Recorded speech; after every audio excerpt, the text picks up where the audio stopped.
Hi friends, இன்றைக்கி நான் எப்படி இந்த 20K ப்ராஃபிட் பண்ணேன்னு சொல்கிறதுக்கு முன்னாடி நான் என்ன செட்டப் பிளான் பண்ணேன்னு சொல்கிறேன். இப்போ ப்ரீவியஸ் டே க்ளோஸ் ஆனது 25,044. அட் த சேம் டைம் 2578க்கு மேலே போச்சுன்னா 25,130ங்கிறது டார்கெட். அண்ட் தோ கீழேனா 24,975 கீழே வந்துச்சுன்னா ஃபுல் ஸ்வீப் அப்படின்னு தான் பிளான் பண்ணோம். ஆனால் என்ன நடந்துச்சுன்னா, என்னோடய அவசர புத்தினால் சீக்கிரமே என்ட்ரி கொடுத்துட்டேன் புட் சைடு. அதே மாதிரி ஏன் புட்டுன்னு சொல்கிறேன், 1 2 3 according to previous day low and high போட்டால் 0.78ங்கிறது பிரேக்கிங் ஏரியாவாக கால்குலேட் பண்ணேன்.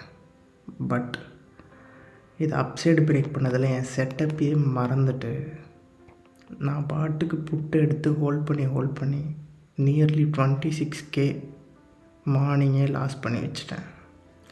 ஆஃப்டர் ஆல் திஸ் கேண்டில் அதே தான், அந்த ஒரே கேண்டில் நல்ல மொமெண்டம் அது செம்மையாக பிரேக் பண்ணி கொண்டு வந்துச்சு. பார்த்தீங்களா, it directly respects 0.7 and that's all for the day. This is my profit.